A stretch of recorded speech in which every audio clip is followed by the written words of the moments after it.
Lors de sa 161e session ministérielle, le Conseil de la Ligue arabe a souligné l'importance du respect de l'accord de Chirat et de la déclaration constitutionnelle libyenne pour l'organisation rapide des élections présidentielles et législatives. Le Maroc, représenté par le ministre des Affaires étrangères, Nasser Bourita, a participé à cette réunion, soulignant l'engagement en faveur de l'unité et de l'indépendance de la Libye, tout en rejetant toute ingérence étrangère dans ses affaires intérieures. L'étude de développement des infrastructures de l'aéroport Mohamed V de Casablanca a été officiellement lancée sous la présidence du ministre du Transport et de la Logistique, Mohamed Abdel Jalil. Cette initiative est considérée comme une étape décisive pour le secteur aéroportuaire national, soulignant l'importance cruciale du projet pour l'économie marocaine. Le projet, centré sur l'aéroport Mohamed V, premier du pays avec près de 10 millions de passagers en 2023, vise à moderniser son infrastructure pour répondre efficacement aux besoins des compagnies aériennes et des voyageurs à moyen et long terme. La coopération de toutes les parties prenantes, y compris l'ONCF et l'ADM, est jugée cruciale pour atteindre ces objectifs ambitieux.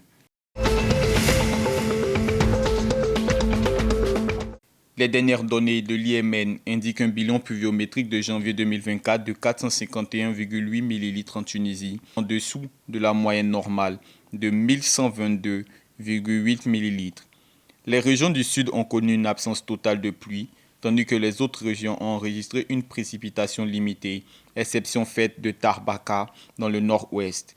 En réponse à une sécheresse de 5 ans et à une baisse des réserves d'eau, la Tunisie a récemment ajusté les tarifs de l'eau potable, prévoyant une augmentation basée sur la consommation moyenne. Bien que les réserves des barrages aient augmenté à 35,1% fin février, certaines sources d'eau importantes restent en dessous des niveaux attendus. Les autorités appellent à la vigilance compte tenu des prévisions de sécheresse. Le 5 mars 2024, le ministre égyptien du Tourisme et des Antiquités a annoncé la découverte de la partie supérieure d'une grande statue en calcaire du roi Ramsès II, datant de 3200 ans.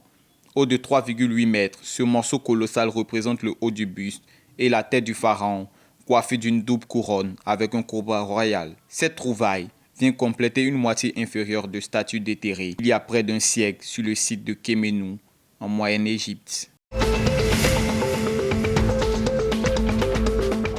Le capitaine de l'équipe algérienne de football, Riyad Mahrez, a rendu un hommage émouvant sur son compte Twitter à l'ancien sélectionneur Djamel Belmadi, soulignant les réalisations marquantes de ce dernier, dont la victoire à la Coupe d'Afrique des Nations en 2019.